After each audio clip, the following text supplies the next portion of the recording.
के लिए दुखद समाचार है कि दक्षिण कश्मीर के कुलगाम में आतंकवादियों ने तो हमारे जो प्रवासी श्रमिक थे वहाँ पर काम करने गए थे, उनका आतंकवादियों ने नृशंस हत्या कर दी, जो कि बड़ा पीड़ादायक और हृदय विदारक सूचना है।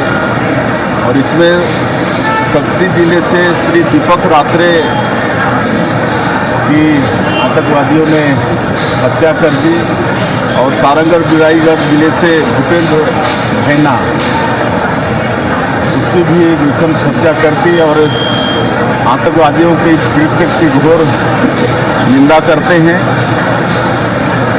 और ईश्वर से प्रार्थना है कि दोनों दिवंगत आत्मा को अपनी चरणों में स्थान दें और उनके मृत आत्मा को शांति प्रदान करें।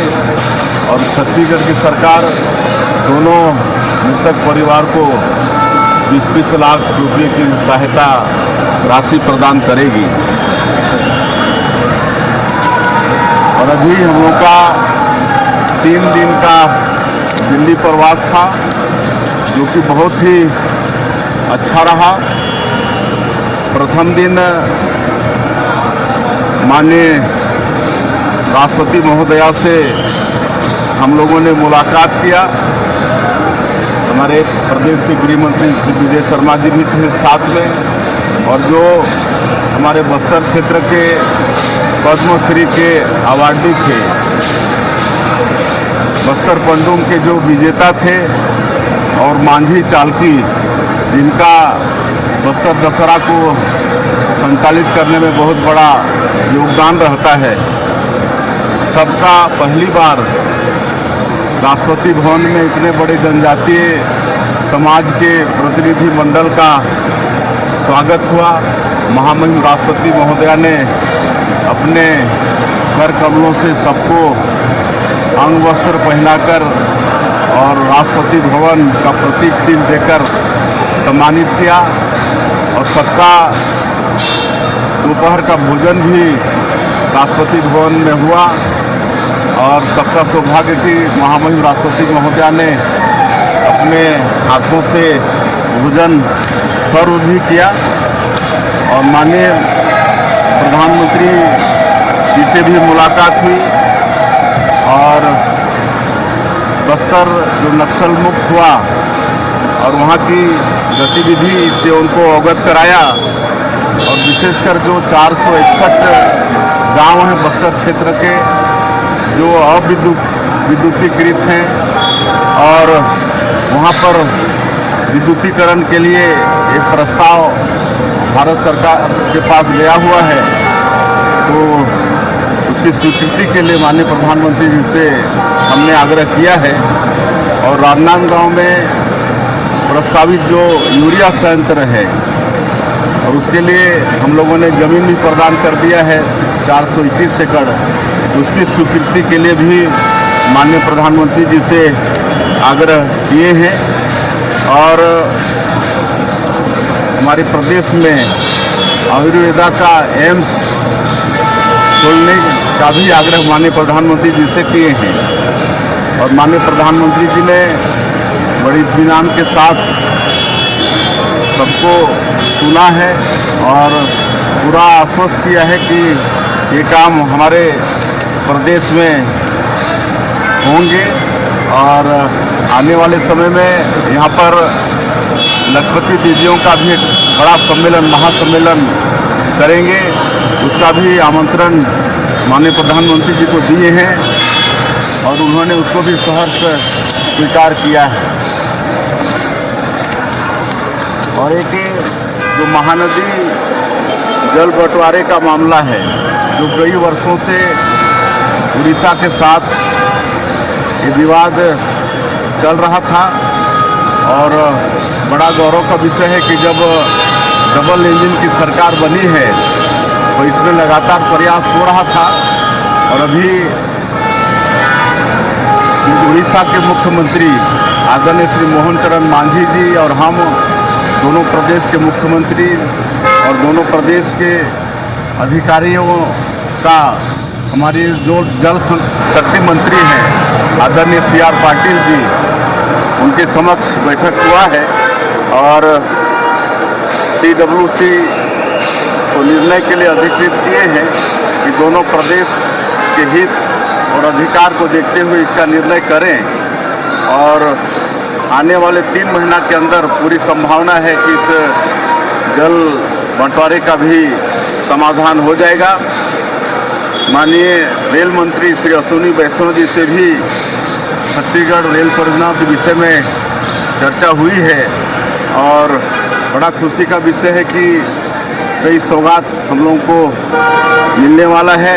उसमें एक कटघोरा से डोंगरगढ़ नया रेलवे लाइन परियोजना है जो 295 किलोमीटर लंबा है।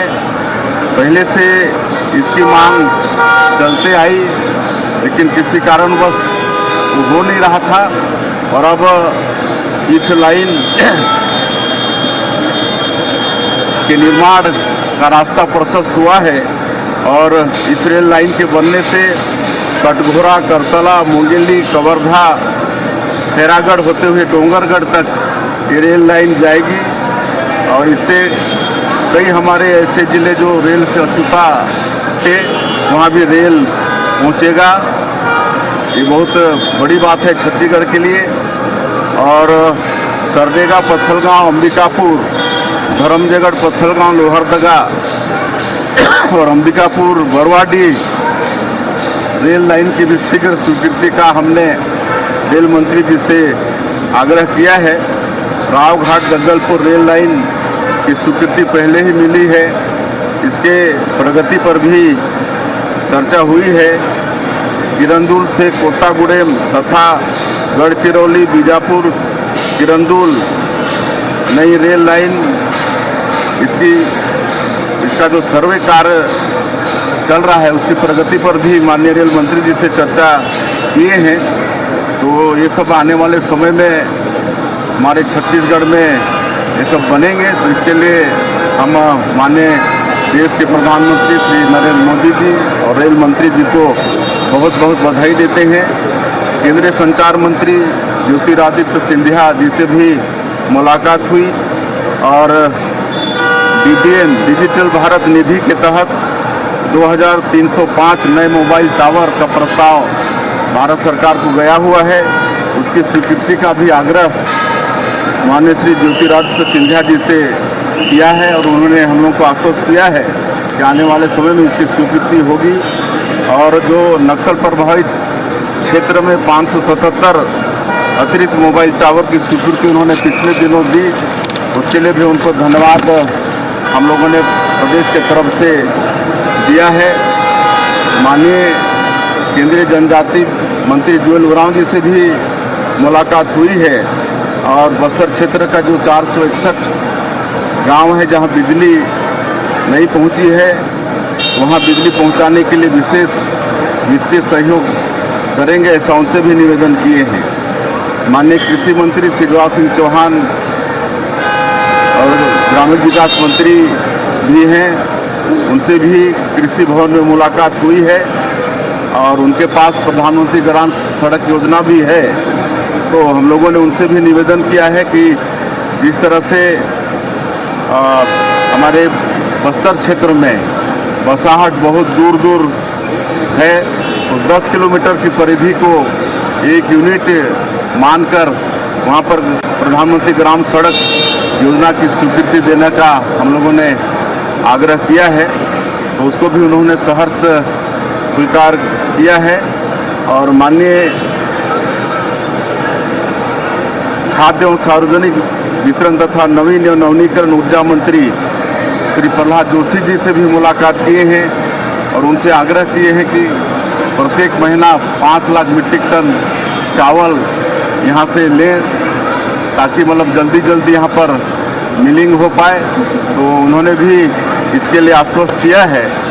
और आज सवेरे माननीय राष्ट्रीय अध्यक्ष श्री नितिन नवीन जी से भी मुलाकात किए हैं। तो इस तरह से ये 2 दिन का प्रवास छत्तीसगढ़ के लिए बहुत ही लाभदायक रहने वाला है। सर, छत्तीसगढ़ में जो लेकर कह रहे हैं कि कश्मीर में जो अटैक हुआ है उसे लेकर महबूबा मुफ्ती कह रही है कि छत्तीसगढ़ बिहार जैसे जगहों पर काम नहीं होता, इसलिए मजदूर जो है पलायन कर रहे हैं। और सब फारूक अब्दुल्ला कह रहे हैं कि जब जब राज्य की डिमांड होती है तब तक इस तरह के आतंकी हमले होते हैं समाज में।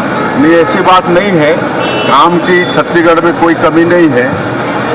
नरेगा का काम था ही, अब उसके जगह पर विकसित भारत जी राम जी 1 जुलाई से लागू हो गया है और उसमें 100 दिन के जगह पर 125 दिन रोजगार की गारंटी है।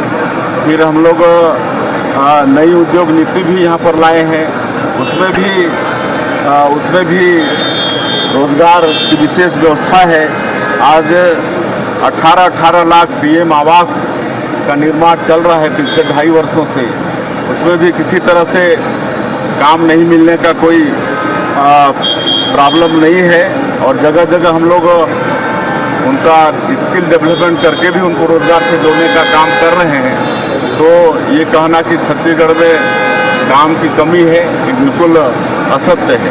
सर, कांग्रेस कह रही कि ये एक कांग्रेस कह रही है कि एक कोई साजिश तो नहीं है, प्रश्न उठा रही हमला होता है वहाँ पर। जी, फारूक अब्दुल्ला कह रहे हैं सर, जब जब वहाँ पे राज्य बनाने की डिमांड होती है कुछ ना कुछ आतंकी हमला हो जाता है, मुद्दे को डाइवर्ट करने की कोशिश करते हैं लोग।